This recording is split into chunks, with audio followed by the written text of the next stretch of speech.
At the time, we had reintroduced alcohol back into our lives at about 32.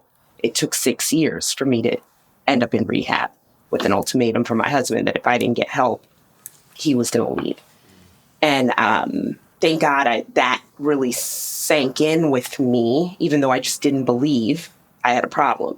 I couldn't stop. Like, I could lose my kids. I was born I'm alive because I have these people to raise. I get to raise them, and they could be taken away from me, but I couldn't give up. You got a problem. So shame says, I am bad. I'm fundamentally flawed. I'm not enough. I got this. I can do it on my own. I don't need people. I don't need to go to counseling. I don't need to go to rehab. When I released my parents, my friends, my husband, myself from that, released myself, forgave myself. Irene, you did the best you can with what you knew how. I didn't know anything about addiction. I couldn't see it, didn't understand. I was doing the best I could. Yeah. You don't have to hit rock bottom. You can learn these life skills and live an abundant life. I just want to see people free. I'm living a free life, and I didn't know this existed. Yeah. Just because I don't believe or agree doesn't mean I can't learn from you. Why did you have to bring that up? Okay, that one I'm super embarrassed about. Do you like me? Do I like you? Yeah. As an individual or as a podcast? Just as a person.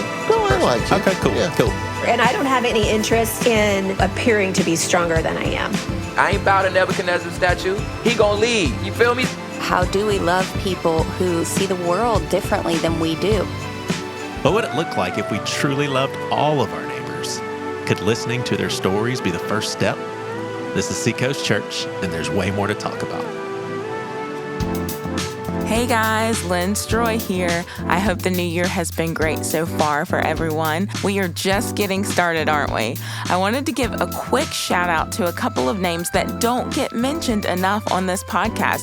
Our 2 sound engineers who work on making these episodes sound tip-top every week, JT Price and Caitlin Vandiver. We're going to let you in on some behind the scenes on the episode you're about to hear.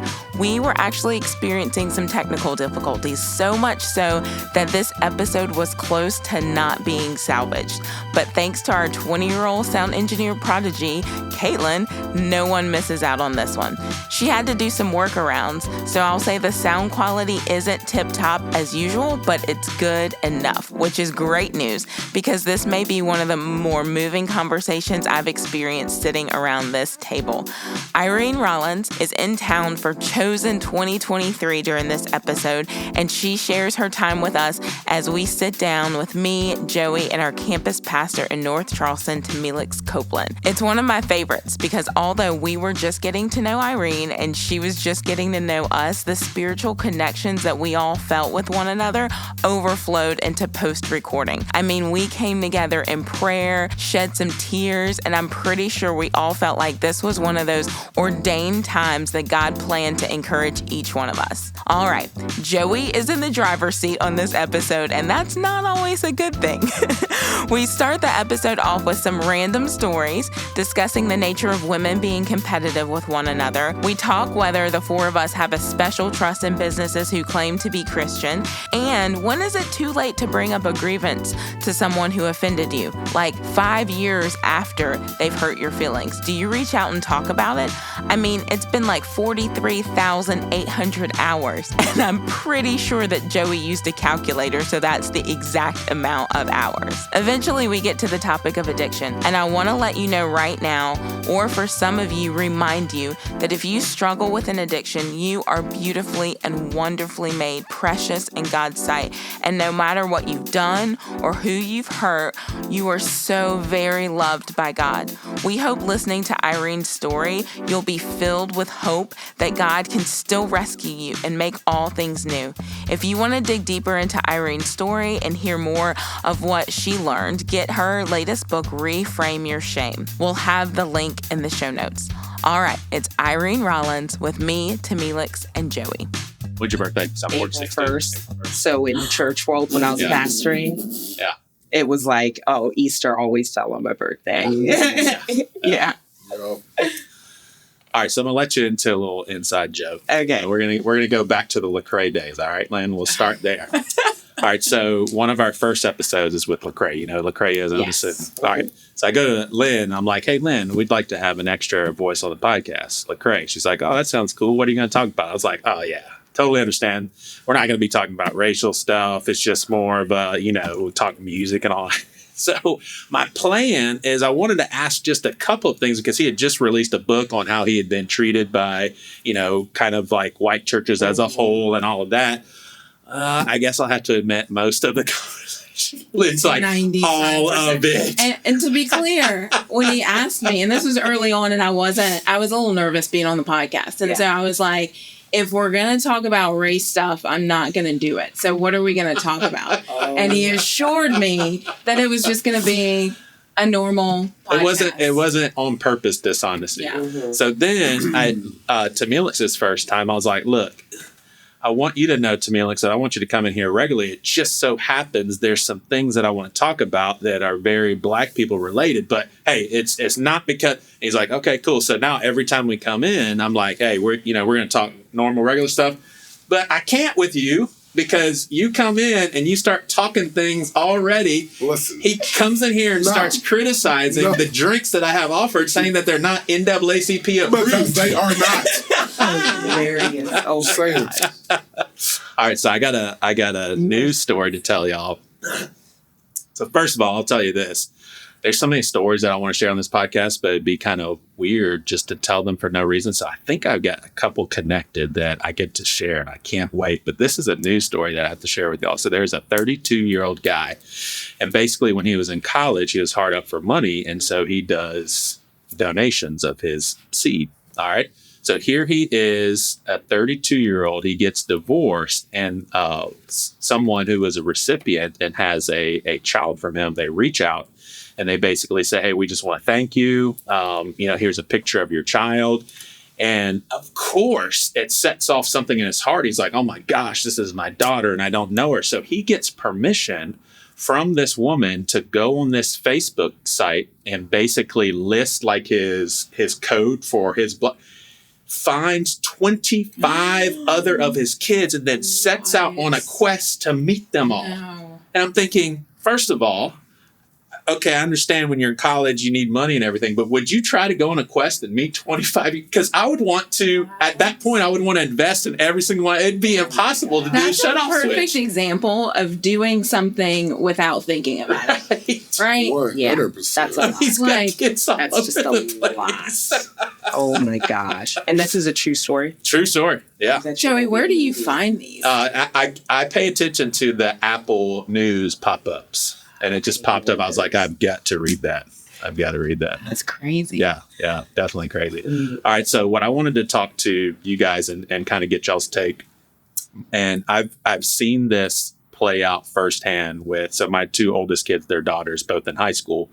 And so it's something that Priscilla and I talk a lot about, but it seems, at least at their age, it is just this constant day-to-day competitive thing amongst their peers and girls. And it's funny to me because we're always taught that the guys are the competitive ones. We're the ones that are always competing with each other. But it seems like girls are right there with guys. And so I just happened to be listening to a podcast where they were discussing this. And there were some ladies that basically say, in their opinion, so these are women saying this, in their opinion, even grown women, for the most part, they never grow out of competition. And even married women say, it's not even that I'm trying to, hit on other guys or anything. It's just I always find myself needing to look better, needing to put out a better vibe or whatever. How does that land on you two? Because obviously, the little bit I know about you, and then I know you pretty well, y'all wouldn't personally resonate with that. But looking at women as a whole, do you feel like in our culture they're just always competing? Yes, I think it depends on. I would say there was a season of my life that I would resonate. I would say, yeah, Lynn was living like that. I think that me and my friends are in a healthier space in life. And so I'm just around women who are healthier, that doesn't mean that you don't fight comparison. So I think right now we're in the internal fighting comparison and not in the external competing.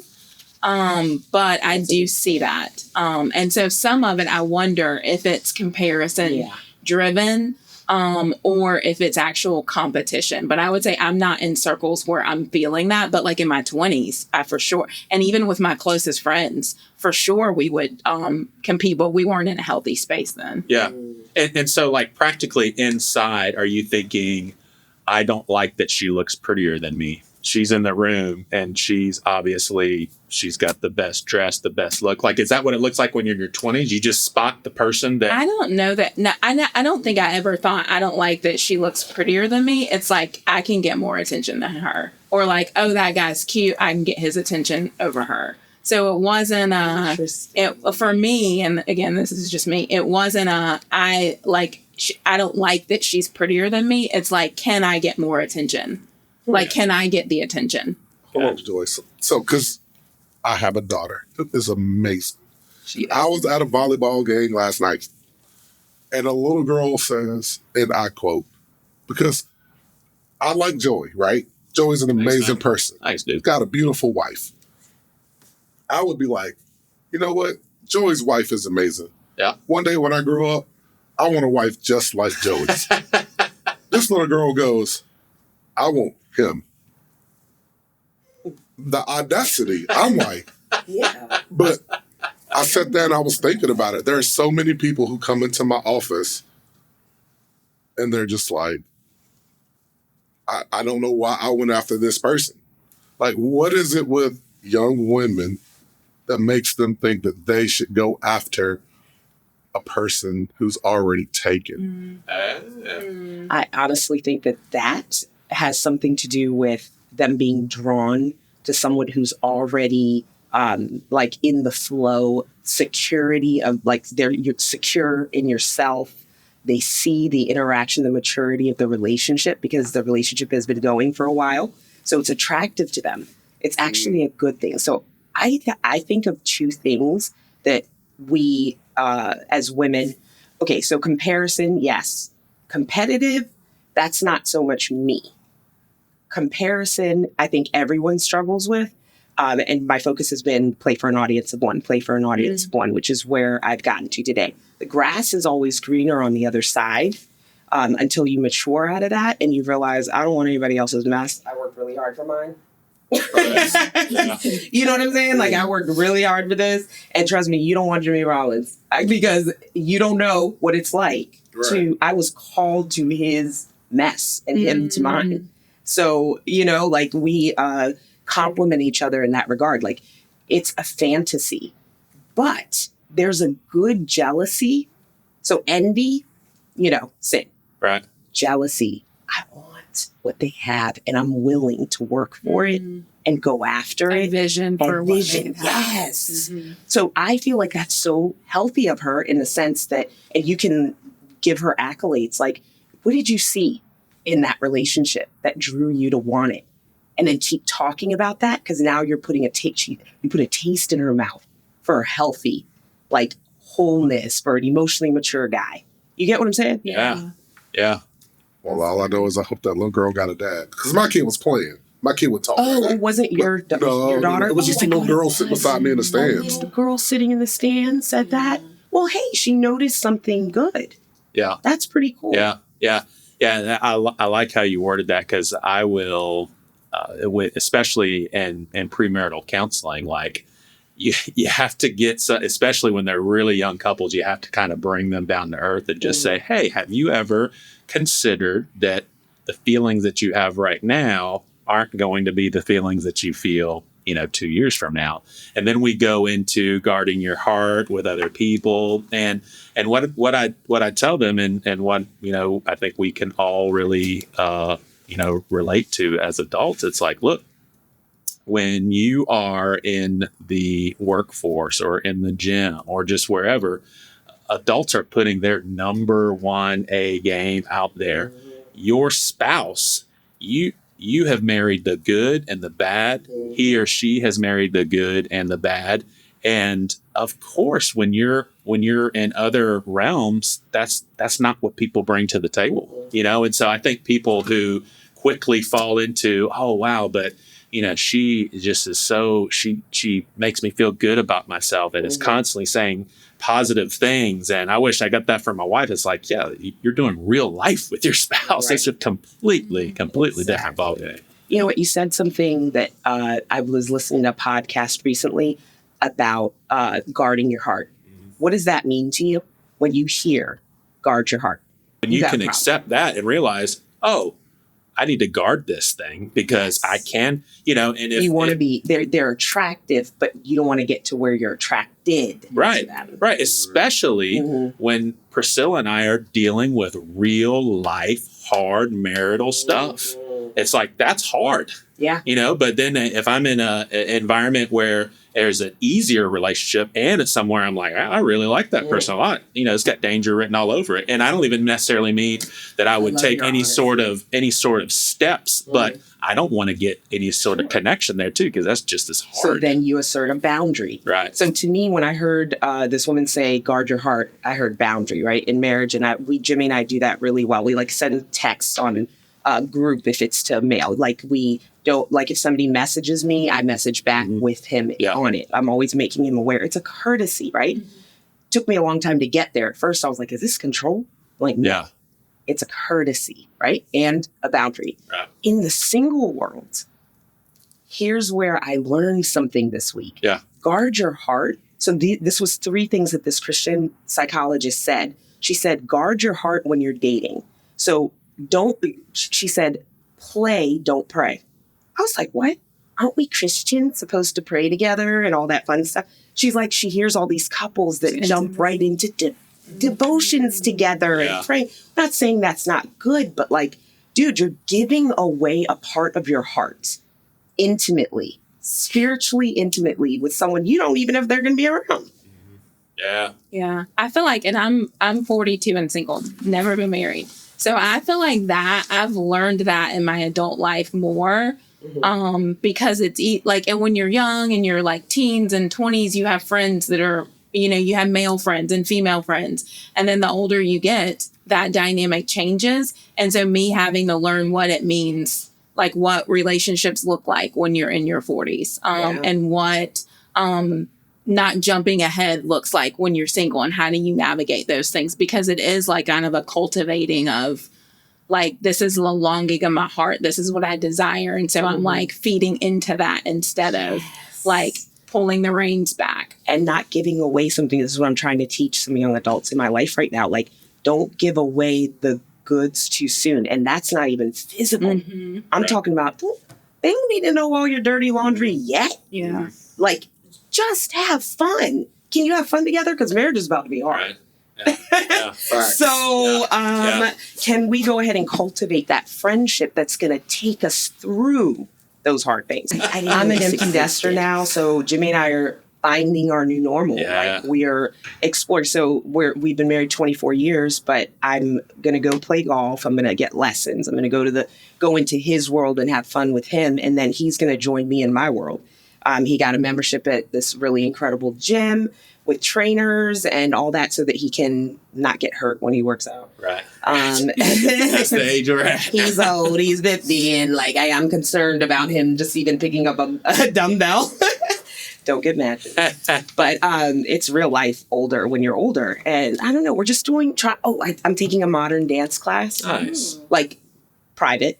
I ain't trying to have anybody else see me. This is not for the stage, but this is just for me. Yeah. Just to fit, so do that when you're dating. Go play mini golf. Just keep it light. It is empty just because I'm heading there. I'll be there in about 7 years. Is it as exhilarating and exciting as it also is heart-wrenching? Yep. It's kind of equal? The both. Okay. The truth of both. Because I'm really looking forward to it, and I'm really dreading seeing the first one go, which is next year. And new emotions come up because it's guys, y'all get protective. Right. Especially when it's a girl leaving the house. And it's who are these people that are trying to get I'm not around to protect them when they're off. And so many different emotions, who am I outside of taking care of kids? But Jimmy and I got the memo on this way ahead of time. So we started asking other empty nesters questions, what they did. So we did a lot of investment ahead of time. So when they left, it wasn't like I woke up in the morning and said, who are you? Right. So that was the goal. And then we had discussed, what's our plan? How are we going to fill this new time? Yeah. It's not going to be busy, but what is it going to look like? Because it's a little depressing at first. You grieve. Yeah. Like, it's gone. Season is over. But then you celebrate, ooh, this is kind of cool. I cook for anybody. Like, it's great. It's funny because when I was doing a little bit of digging on you and just who you were and preparing for this, it's like, oh, I saw it. It reminded me of, how you hear about someone a lot from someone you're talking to, and then you finally meet that person, like maybe your buddy's girlfriend in college. He's talking about her. You finally meet her. Well, I saw who your husband was. I remember that guy. I remember his sermon. This is the lady that he was talking about in his marriage. That's me. Y'all have an incredible story that I want to get to. But before that, let me ask you guys, have been thinking about this a lot. Does it mean anything to y'all when a business advertises themselves as a Christian business? No. And like just flat out. And no. that suck? Because and the only reason why I say that is, and I was born and raised in the South. And so this is the Bible Belt. So culturally, people call themselves Christian when maybe the way they live doesn't line up with what I would think is Christ-like. And so it's not that I'm cynical about it. It's just I don't put any extra stock in it until I know the person, know the business, see how they, how they operate, how they live. But if I don't know them and I'm just looking online and they're Christian, I don't know, like I haven't seen it in action. So I don't put any stock into it. Yeah, that's key for me is if I know them and I'm like, ooh, I feel that sort of connection, then it's like, okay, that'd be cool to, support them and stuff. But yeah, face value. So here's where I'm going to work one of my stories. And this is kind of an extreme example. It's not necessarily business, but this will blow y'all's mind. So Cornerstone was a big, big Christian music festival. And my brother and my dad took us in 1991. So a super long time ago. Well, the next year, obviously my dad's not going to drive us all the way to Illinois. So we befriended this guy. So my brother and I were in our teens, and there's this guy, we would go to Christian skate night, and he was like in his 20s. And, well, I was going to say decent guy, but maybe that word doesn't fit. But he was befriending us, and he was thinking about, starting like a Christian club where we bring bands. And we were like, oh, that sounds so cool. We want to be a part of that. Well, my brother, his birthday, July the 2nd, Cornerstone is like around July the 4th. So he tells this guy, he's like, look, I've got all this birthday money. And, with aunts and uncles, grandparents, we'd pocket about $80 or $90. And it's like, there's T-shirts, there's CDs and stuff that I would love for to get, but I'm not going to Cornerstone. You are. Gives this guy his $80 of birthday money. We see him the next Monday night at skate night. My brother's simply like, yes, this is awesome, jackpot. I get my T-shirts and everything. He's like, oh, I'm so sorry. I forgot your money. My brother's like, okay, dang it. And he's like, yeah, I don't have it. We never saw that money. And that was an early lesson as a kid. I was like, this is an older guy who is a Christian. And I learned my big lesson of, oh my gosh, that's sad. It's horrible. It's horrible. His birthday money. And then, now as an adult, I've heard of people who have like gone with Christian businesses, and it's like, oh, wow. Okay. But it's still people. That's a good point too. Like at the end of the day, all of those people are trying to feed their families. What is that supposed to mean? Exactly what I said. At the end of the day, everyone is trying to feed their families. So steal a kid's money? No. So some people get jobs in places just because it's a job, not because they believe in the morals and values of the establishment. Mm-hmm. I see. Yeah. So true. So the fact that you unfortunately ran into a person who was perceived one way but truly another sucks. Yeah. But you learned a life lesson. Yeah. Oh, yeah. Exactly. What are you laughing at? It's true. You just showed up at skate night, even though you didn't know.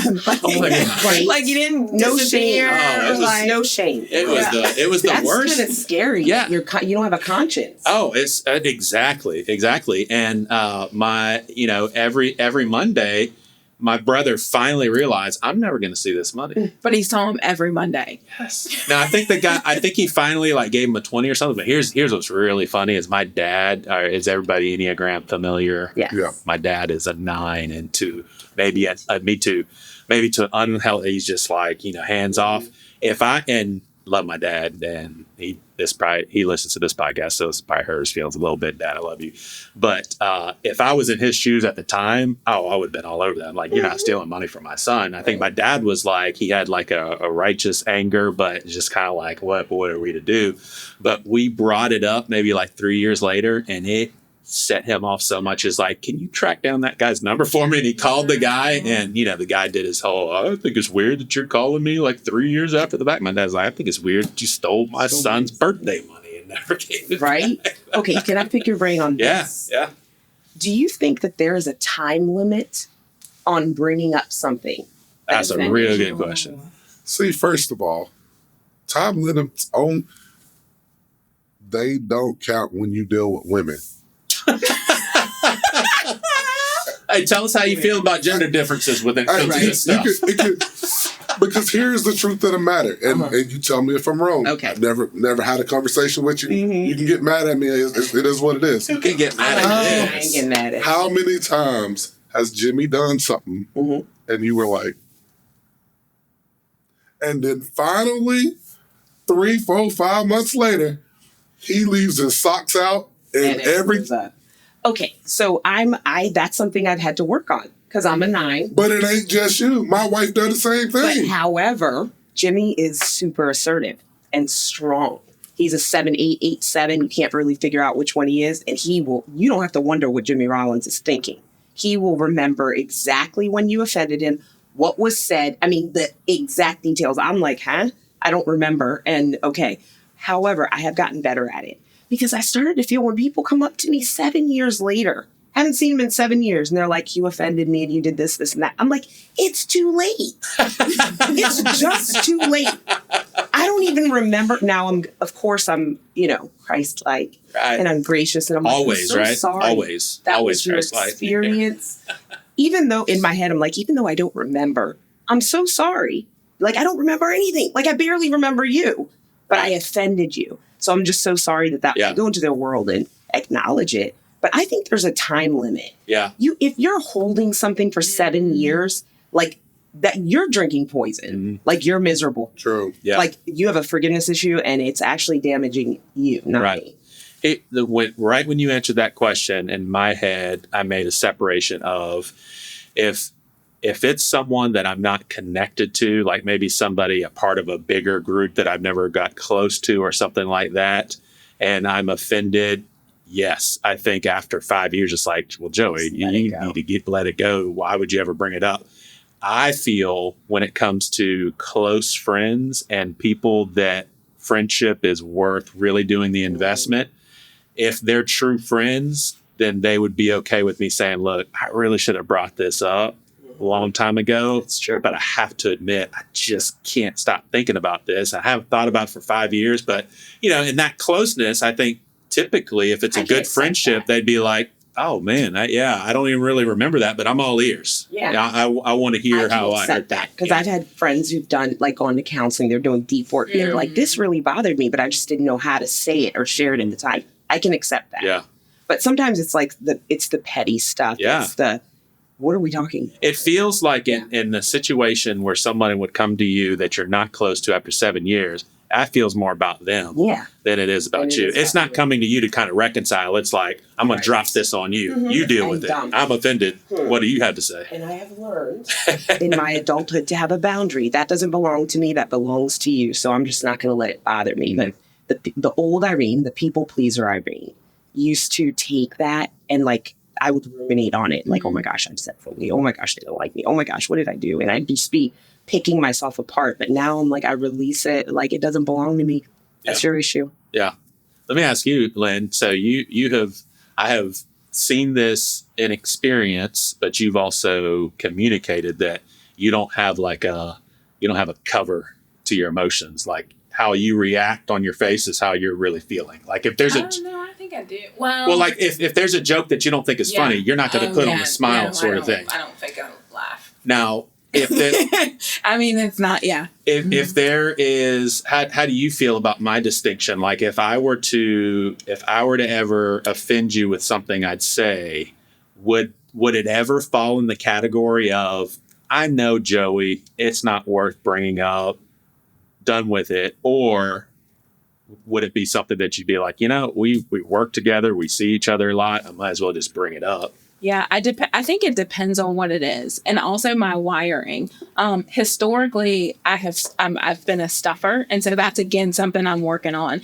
And so part of it was a defense mechanism. I was bullied a lot growing up, and so part of that is just like me not showing. Like I don't laugh when something's not funny, but if something hurts me, I tend to not. Like you're not going to see that on my face.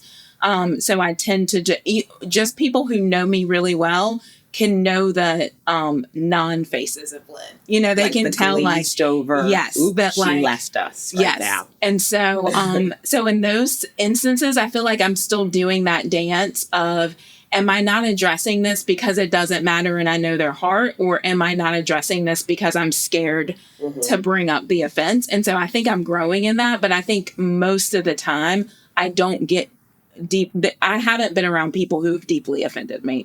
And so there have just been a couple of instances where someone has said something. And in those cases, I can't even say that I was healthy and mature enough to say, hey, that offended me. That person knew my glazed look well enough to immediately say, hey, I what I just said, I think I offended you. And then we had a conversation about it. So, yeah, I think, but a lot of times it's been years since I've been around somebody who's like, offended me to something that it's not like, oh, that doesn't matter. Yeah. I just brush it off. Yeah. Will you understand why I'm asking Tamilix this when I ask him, are you offendable? Does that make sense to you why I would ask that? Can you imagine him offended? Are you offendable? And I know you have to be, but it seems like you have a long fuse. I couldn't imagine. I would say, and that's what I know of you. I would say that you are, I would think it would take a lot. Are you really not a gentle teddy bear? No, well, here's the deal. Like, I'm about to say this out loud. I know that people are idiots. Like, and all people. Like, so does that mean you have a grace for them because you feel like I do, because I know that people speak out of emotion and they speak out of ignorance. So people who hurt me, Melissa, like when she says something, because she is my circle, she is my, like, I love her more than anything but Jesus. If she tells me I suck as a husband, that hurts. Like, I take that personal. But people outside of my true circle, I don't care about them. Yeah. Like, I do all I do for Jesus. I try my best for my family. And then I try and be a good person to everybody else. Would I guess correctly that what you said as far as not caring what other people think, that's probably more of a natural wiring that you really have to work hard for? Because that's something I had to really work hard for. And I'm still not there. Some people, it's just kind of natural. Well, that comes with the daddy wound from way back home and trying to please a person that didn't want me. Yeah. And then having them on and be like, listen, the people that matter are the people that matter. Yeah. And when you figure that out and you live your life that way, the game changes. You're helping people right now. That's so good. Yeah. And I mean, I have a high grace for people who say ignorant things, because I know that and I confront everybody on all things, because God's gifted me with a way to talk to people in a way that they're able to receive it and not sound like a butthole all the time. Yeah. And I realize that if I don't talk to people about hard stuff, either they're never going to get it or they're going to get it from somebody who's not going to be able to give them the grace that they need to be able to receive it. Yeah.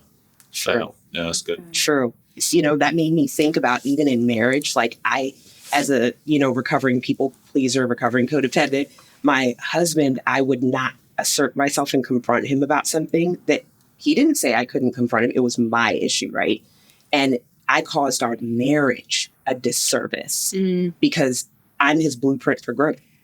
We have trust here. We have this understanding that we can, when like we're triggering each other, or when I see something that he could grow in, or I'm going to notice things that the rest of the world doesn't, or doesn't have access to speak to.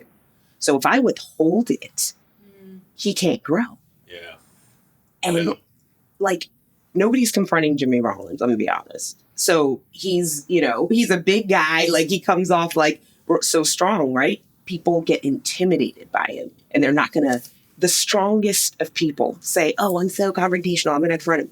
They don't do it. Now, in our circle, so what Jimmy Rollins does is he has these people in his life, these men who I am allowed to call and say, hey, I'm having trouble with your boy. You need to get on him about his health. He has not made these doctor's appointments, da-da-da. Or, I don't like the way he's coming off with Jaden, like their relationship is at stake.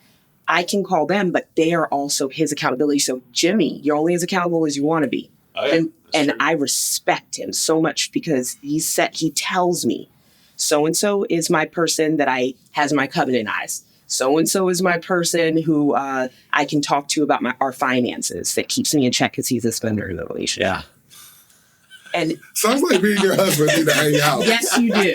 I'm not going to edit that pause. That pause was an eye roll, everybody. Yes. So, but I'm so grateful for that, because he has people in his life who have no problem confronting him, and he has no problem being confronted. He will take the social media heat and respond in a way he's like, I'll take into consideration what this person is saying before he just jumps off getting defensive. So I really respect that about him. How did he find, were those people that were already in his life, or what brought about, and how did he cultivate these relationships where he was like, hey, you can say anything to me, and and for them to actually feel comfortable enough where everybody else around him won't confront him, but they will. How did you guys cultivate that? We're older. Jimmy's about to turn 50. You know what I'm saying? Why you keep aging my dude? I know. That's the third time you're saying he's about to turn 50. It's true. We've matured. You get over the stuff, the small stuff. You are so, anybody that was in his life way back when that's still here today, it's it's understood because we've matured together. Mm. We've learned about accountability and the need for it. And, the guardrails it gives us. Jimmy knows what he's capable of. And he wants men in his life who know what he's capable of, but know what he's called to, and he's here, and what his purpose is for. So it's if I don't intervene, just like a wife, I'm not benefiting my husband by keeping feedback that's going to make him better. His friends, they're like, if I don't tell Jimmy this, he's not going to be all God's called him to be. Mm-hmm. Those are the types of friendships I have. I want people in my circle and that's what I have with Andy Andrew. Right. We do the work together. She asks me a question, I'm going to tell her the honest answer, vice versa. And, it's just it's cultivated over time. And, we prayed for friends because leadership is lonely. Facts. And we had no friends. Yeah. For a while. Yeah. And it was just, that's how I got to rock bottom. That's how I got to addiction and all that, because I was so isolated. So now we went searching we started to try to be what we wanted. Mm. Does that make sense? Yeah. And then we attracted what we were. So we wanted healthy relationships. So we gave people accountability. We offered it. We went first in sharing vulnerably. Mm-hmm. And if they took the bait and came back and said, hey, here's my vulnerability. So now we both have knives on the table, and we can stab each other with it because we know something about each other. Right. Do you get what I'm saying? Yeah. Those are the kinds of friends. And it comes with time, prayer, and discernment. Yeah. Yeah, for sure. Yeah. For sure. Yeah. Well, before we hit a super serious stride, because I want to talk your book, and so that y'all be like, Joey, this is really how you worked in your story. But I saw shame, and then I saw the story that I wanted to share. So, Lynn, have you ever been in circles, so especially working closely with Josh Walters, have you ever heard him say really lightheartedly, Joey's mom? Joey's mom. You ever heard that? You know what? I haven't heard it in years. I feel like all of the campus pastors used to say, I used to hear that a lot, but I think it's been several years and stuff like that. I don't know what's funnier, the actual story or the actual response of these campus pastors. So we used to go out on retreats. I was a campus pastor for a decade plus at husbands and wives, and basically there was an activity where we had to share, highs, lows, a couple other things, and then one of them was like a childhood experience that left a permanent imprint on you. And so people would read these and then they would guess who they are. Well, my I had to be trippy and dumb, and so my story, it was a true story, but I remember we were all, and so my mom was raised Catholic. She had, this is how crazy and love me some Catholics. There's a lot of Catholics at Seacoast, Bible believing Christian Catholics, but my mom was taught to the point where this is crazy. Like when she was an adolescent and she started turning into a woman, she felt convicted to touch even parts of her own body. And that's how crazy some of the legalism was that she was getting from the Catholic Church. So you could imagine how crazy this was. So we're all getting ready to go to the beach or, getting drinks in the cooler. I'm probably 3 years old and, I'm just running around. I'm not helping or anything. Well, my mom is extremely modest, but she just happens not to have her straps tied, so she's completely covered, got pants on, everything. I'm just like, Mom, trying to get her attention. So finally I just yank one of those things and Mom, pull down her shirt. And I have this visual image of my mom almost screaming and running to the back of the house because she was so mortified. And so that is why people would say Joey's mom, and I had to live with that Joey's mom for a year. I can't. When I came on staff, when I came on staff 11 years ago, we would hear that all the time. Okay. People would just scream it out in our all staff meetings. I feel like over There's time, such a small group of people. The staff has matured. Okay. That was before me. Pastors that was before me. Okay. So what, tell me how, when you guys hear that, what is it saying? What is it communicating? Joey's mom? Yeah. Oh, just reminding them that story. It could be out of context. Sometimes people just scream it out. Oh, so it's a fun, okay. Oh, yeah. I'm just making fun of Joey's mom. Gotcha. Yeah, well, here's the problem with the immaturity is the guy who's leading those retreats has the most immature stride, and that's Chip Judd, who counsels us, runs the mental health elements of our staff relationships. He's the worst. He's the absolute worst. Oh my gosh. You had an addiction to what? Alcohol. Mm-hmm. And I'll 7 years, 8 months sober today. Dang, today? Wow. That's cool to have you on the podcast to celebrate it. Yeah. My gosh. There's certain times where you hear someone say something in a certain way and it just kind of sets off something in your brain. And one of it for me, and I wish I would have found it, but I'm not super tight, but buddies with two guys in, I'd say, Christian hip hop industry. I don't know if it was Derek Minor or Propaganda, but I saw one of them tweet when DMX died, and it was such an honoring tweet to DMX's art and his work. And then it said something like, those who struggle with addictions, keep fighting. Like, we see you. And almost like a very honoring, we lost another one. And that just moved my heart because we hear addiction and we're just like, yeah, those people that can't get a hold. And it's like, it's real. Like, people are addicts because they can't stop or they don't know the tools to. So I just want to hear your story. Yeah, that is making me so emotional. Yeah, me too, as I was saying it. Yeah. It's so hard. Yeah. I'm actually 7 years, 10 months. Sorry. I was wrong. I need my 2 months. Yeah, because getting sober is hard. I didn't know anything about addiction. I was doing life alone. We were pastoring and, had 3 kids and the dog and the car. Everything on the outside looked amazing, but I was suffering inside because I didn't know how to deal with my emotional world. That was the bottom line. Wasn't raised in a way where we were allowed to have emotions and communicate them. So can you imagine 38 years of stuffed emotions? And, our brains do what they do to protect ourselves. So when I started having flashbacks and things started coming up all through my 30s, I was like, ooh, go away. No, that didn't happen. No, and then at the time, we had reintroduced alcohol back into our lives at about 32. It took 6 years for me to end up in rehab with an ultimatum from my husband that if I didn't get help, he was going to leave. And thank God that really sank in with me, even though I just didn't believe I had a problem. So here's how you know you might have a problem. And when you can't stop. I couldn't stop, even though the person I love the most on this planet, my children, like I could lose my kids. I was born I'm alive because I have these people to raise. I get to raise them, and they could be taken away from me, but I couldn't give up. You got a problem. And that's where I was. And you could tell yourself that at the time, because a lot of people, it seemed like they're like, I can stop anytime I want, but you knew you couldn't stop. I know. Oh, you didn't? I was I still thought Jimmy was trying to control me. Gotcha. He wasn't trying to cover me and protect me. And, he's just trying to control me. Right. Christians, there's actually a psychological term. It's called rationalizing, and it's real and it's dangerous. And that's what I taught on at Chosen Conference 2020 on these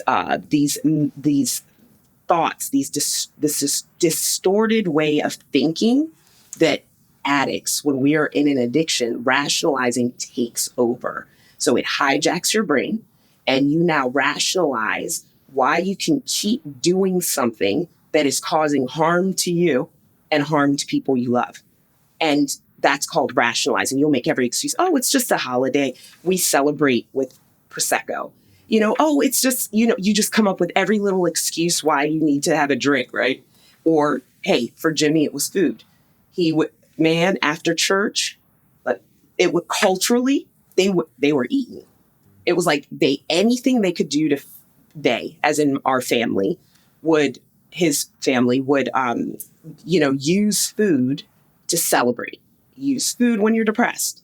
Oh, I'm on my monthly thing, right? Yeah.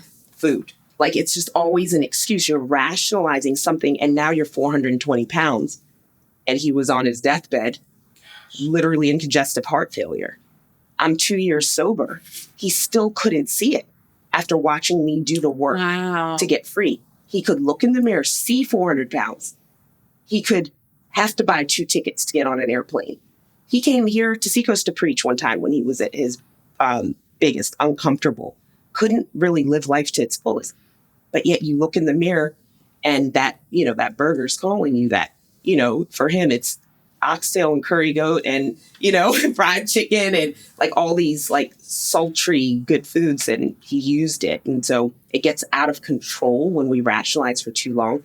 We start out as casual, then it goes to heavier use, right? More frequent, and then it's dependency. And when you're at dependency, you need it, then you are in trouble because you're headed towards addiction where you can't stop without help. Right. What broke that cycle? What broke the rationalization for both of you? For me, rehab. For him. Like forced rehab. Rehab. If you don't do this, I'm leaving. Yeah. And day 38 out of 40 is when the light bulb went off. When he was making, did you call it an ultimatum? I don't want to speak. Yeah. When he was saying that, was he still stuck in his food addiction? So would you say that he could see that in you, but not in himself? And obviously I've been there with things, you can see things in other people, but not yourself. We have a level in how we rate sin. Sure. We're like, oh, food, you're overweight. That's not as bad as porn addiction. You get what I'm saying? Like, we rate it like it's, and I remember being in counseling and I would push back. I'd be like, it's just me, or does it kind of seem like this whole alcohol thing kind of like similar to the food and his struggling with his weight? And I didn't have a place to even talk about it. He couldn't hear me because I had a blackout night the night before. You get what I'm saying? He was finding my vodka and water bottles. So I had it wasn't the space to do that. So what I did was I worked hard in silence over 2 years. And at 2.5 years, when he hit rock bottom and he wanted to get well, he has to want it. Recovery is not for those who need it. It's for those who want it. I didn't get well till day 38 when I was able to say, I have a problem with alcohol and I'm no longer going to touch it, because when I touch it, I can't have just one. It makes me crazy. I black out. And so for him, it was congestive heart failure in the hospital, looking around at his family. And my son goes, Dad, all of this for some fried chicken? Like, for real? Like, you gonna leave us for some fried chicken? Like, you gotta have thick skin in the Rollins family, okay? Yeah. And then he looked at me and he said, I need help. And so then I said, you want it now? I'm gonna give it. I'd been giving it to him our whole marriage. But it wasn't until he wanted it that I could actually help. Yeah. Yeah. Is the shame piece, I mean, I would imagine, so the book is Reframe Your Shame. Does it involve this, your addiction story? Because I would imagine the shame plays into, you had to get to some places mentally where you're like, hey, not only is this a part of my past and my journey, but it's now a part of my testimony, which means out with it. Yeah. And I know that I have, time to get there. Yeah. There, I've been on staff for a very long time and have here at Seacoast have made some mistakes along the way. Our leadership completely aware, but I remember recognizing in myself, I was like, oh, I actually do. I have lived for so long thinking that I am better than other people. I don't come across that way. It's not like people are like, oh, that dude's full of himself. But deep down inside, I had that wedged in me, and it took me doing something that I never thought I would make a mistake like that for me to be able to say, oh, I'm just like everybody else.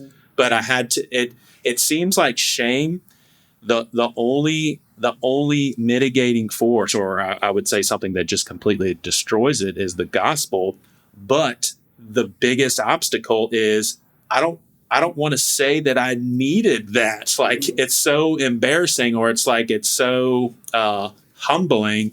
You don't want to come out there and say, yes, I need grace so badly that it has to be the only thing that I can say undoes this is grace. It's interesting because our human response to shame. So shame says, I am bad.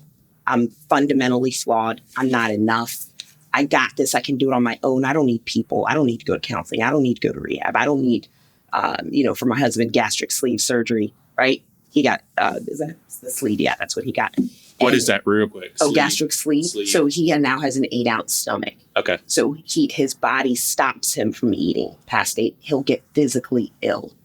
Gotcha. And what's really interesting is that when I was in rehab, God's grace is so sufficient because I didn't need this, but there were a lot of people there that did. They would have to take a pill that would make them violently ill if they consumed alcohol. So there's so many things out there that can help you if you're in that addiction state and can't trust yourself, because even though you got sober and clean, it's 30 days later. If you didn't take care of the root issues, you're going to want to drink again. Yeah, it's so crazy that you said it, because I just had a friend reach out to a group of friends, and I was one of them, and he said, because he is a recovering addict, and there is actually, and I don't even want to say the substance because I don't want to give ideas to people, but there's actually an opiate that you can get over the counter, like in gas stations. And he basically is like, I've been using it for a week. I'm falling right back into my old patterns. And there's an opiate blocker, but the only way they'll give him that shot is if he hasn't taken in any of that for 3 days. And so he's right now trying to get through those 3 days so that he has an opiate blocker, so that when he takes that, it doesn't do anything in the first place. So yeah, there's got to be a lot of stuff. Celebrate the mess out of that man. Yeah. Because talk about overcoming shame. He reached out for help. Right. Like that's, oh yeah, that's all he got from us. Gosh. Like, celebrate the mess out of him so that behavior repeats itself. Because when you can do that and reach out for help, you punch shame in the face. You for real. And then here's the thing about shame. We will so what I'm hearing you say is that you kind of one-upped yourself, right? Yeah. I one down to myself. Okay, so we, as human beings, we will manage our feelings of shame by taking an up or one-upping ourselves. Well, I'm better than you. Yeah. I'm good. I got this. Or I'm not enough. For me, it was shame in the sense that I'm not worthy of God's forgiveness. Gotcha. I am at the bottom of the totem pole. When I walk into this room full of pastors, I suck. I am just miserable. everybody's faking that they like me. Like one down. If I Big brother, little brother, prodigal son story. It sounds like, one up or one down. Yeah. And what our goal is, this is where we need to have grace for ourselves. Did you know that psychologists say that if we make that 47% of the time, we're at that happy medium where we're humble and we're not, we don't think more highly of ourselves than we ought to, as the Bible says, we're doing good. 47, not even half the time. Humanity, correct. Wow. That is our humanity. That's our humanity. Can you accept that about yourself and about the people having a grace for people around you? They're acting out of their wounds. They're either one-upping or one-downing because they don't know. Like, I have a family member where it was like victim all the time. Y'all know that person? Oh, God. Like, I can't even take it. I'm like, no, the waitress is not, making fun of you. Like, no. It's like you make up these stories. They're always the victim. And then you have the person who's like just so arrogant. Yeah. They cannot see straight. Yeah. So it's like, but that's our normal human. So our goal is to get emotionally healthy, where we can become aware. Ooh, why am I one-upping? Why do I think I have to outdo someone in conversation, outdo someone in the way I look? Was this whole conversation started with comparison? Yeah. Right. Look at God. Look, full circle. God. Y'all take it from here. I'm full of the Holy Spirit because I came up with a plan, right, Chief? Right here. Yes. Right here. Y'all take it from here. That was good. The guy that we were making light of because we love him so much, Chip Judd, he has said something, and I've talked about this on so many podcasts, Seacoast podcasts, and he says this, and it's one of the things that has changed my life because it strips my ability to think of myself better than other people, because he's like, with few exceptions, but he doesn't even say with few exceptions. One time I talked to him in depth and he's just like, of course there's few exceptions, but he's like, everybody is doing the best they can with what they've been given, with how they were brought up, with what they went without, what was done to them, what was not done to them. Everybody is doing the best they can. We're doing the best we can. When I released my parents, my friends, my husband, myself from that, released myself, forgave myself. Like, Irene, you did the best you can with what you knew how. I didn't know anything about addiction. If you're Googling like I was, am I an alcoholic? Because my husband was saying I was and I didn't believe it. You might have a problem. You know what I mean? Come on. But I couldn't see it, didn't understand. I was doing the best I could. Yeah. I thought that I copied and pasted what it is. Reframe your shame, and then what's the experience freedom from what's holding me back. So reframe your shame, experiencing freedom, or experience freedom from what holds you back. Well, yeah. Oh, look I had to do it. Let's go. It's on the big screen. What was your purpose of writing that book? And when people read it, what are they going to come away with? What I'm hoping is to really wake up something that someone may not have known, been exposed to, understood. So through my experience of, exposure to alcohol, it starts there. When I was first exposed to alcohol, I didn't know that first introduction was a huge thing especially in developmentally vulnerable years. So, for my husband, he talks about this publicly. 9 years old, he was exposed to porn, right? He remembers the day. It's imprinted in his mind. For me, it was Guinness at 10. You get what I'm saying? I helped myself to a Guinness a day. I created a little alcoholic. But then life and circumstances and abuse of it later, trauma, go on and on and on. That's what led me to roll out the red carpet to addiction later. Emotional unhealth, rolled out the carpet to addiction. So what I do is I try to help people. You don't have to hit rock bottom. You can learn these life skills and live an abundant life now. And you don't have to end up in rehab, end up losing your family. I was in rehab with people who just could not stop a certain behavior, whether it was overworking, because it's like, I need something to tell me I'm enough. Something. And they lost their families. Gosh. They lost their families because they could not stop working because that's where they derived their love. So I love what you said earlier because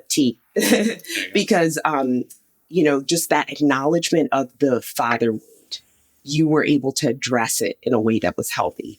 But we have so many people walking around not knowing what to do with the daddy wound. So then they go and they strive and they try too hard and end up overdoing something that ends up going from out of moderation, whether it's your anger or it's a substance. Mm-hmm. And they end up ruining their lives. Yeah. And yet we could have gone back and dealt with the daddy wound a long time ago and not ended up in jail because I exploded in anger. Do you get what I'm saying? Yeah. So my book is to expose people to different types and ways that we can all deal with our hurts, our hangups, and our habits and get well. And when we confess to others, we'll get healed. And when we confess to God, we get forgiven. But not everybody's going to have my story of going public. I help people in the third part of the book where I talk about reframing your story. Like sometimes it's just for you to get it off in counseling or in a safe space. Maybe it's to journal and then burn it. You get what I'm saying? It's going to the grave, for lack of a better word. But you got to get it out, is my point. Whether you're crying out to God in prayer or you're telling a friend that's a vault, or a friend who's going to, like you guys did. Your friend reached out to you guys because you guys would actually hold him accountable. Right. So don't just spill something to someone who's not going to help push you to be better. Yeah. So anyway, so that's why I wrote the book. I just want to see people free. I'm living a free life. And I didn't know this existed until I did the work. With what you experienced and for someone who's really thought a lot about this, what you said sparked a question. Do you think that someone who is at a place to where maybe they've experienced a lot of healing, but if they are not, I know some people, one of them I'm thinking specifically, experience a lot of healing, but they don't want everybody to know their journey and what they were healed from. Do you think that reflects a little bit of shortcoming in the healing? Like, do you think that being public and being willing to be open is where everybody needs to strive for, or not necessarily? I think it's like in recovery, we learn this principle of we make amends with people so we'll go and we'll apologize to somebody. Think of the concept. I'll go and apologize to somebody as long as it doesn't bring harm to them or others. I'm not going to expose parts of my story that's going to bring harm. Do you get what I'm saying? Mm-hmm. Like, should I go here deep? Can I? Real quick. So I'm not going to expose my abuser because it would hurt. This person doesn't even exist anymore. They're gone. They're with Jesus, prayerfully. And it would hurt too many. There's nothing we can do about it. Right. You know what I mean? So if it would hurt too many people that I love, that if I came out with the name. Sure. Does that make sense? Yeah, absolutely. It's not worth it. So for me, dealing with it was between me, God, and counselors and my husband and a few close friends. Like, that's it. And when I'm asked by people, I say, that's something that I consider private and it's mine. So I can't remember where I was going. My thing is, it's about the story and not the details. Yes. Like, I need to know that you struggle with this substance abuse and you were able to overcome it. And now you're able to walk people who are struggling with substance abuse through it. I don't care who gave you your first drink, because that don't matter. And I think that's where your question is we got to be able to tell our story to where it helps people and not, I'm going to write that down. No, that's straight wisdom. Yeah. Sometimes that 3% be working, y'all. Yo, that is Rev right there. No, seriously. I don't know why I've never framed it that way, but that's brilliant. Can she say that? It's yours. Okay, thanks. Okay, cool. Does she have to quote you? Nope. You can, matter of fact, cut this part. And then you can it's not even in the podcast. Actually, Joey has a skill where he can take your voice and make it say sentences. So he can just make you say what D just said. I won't do that to you. I just did it to help her out one time. No, oh my God. She forgot an important and so I just found an and later on and I inserted it for her. And it was a good job, right?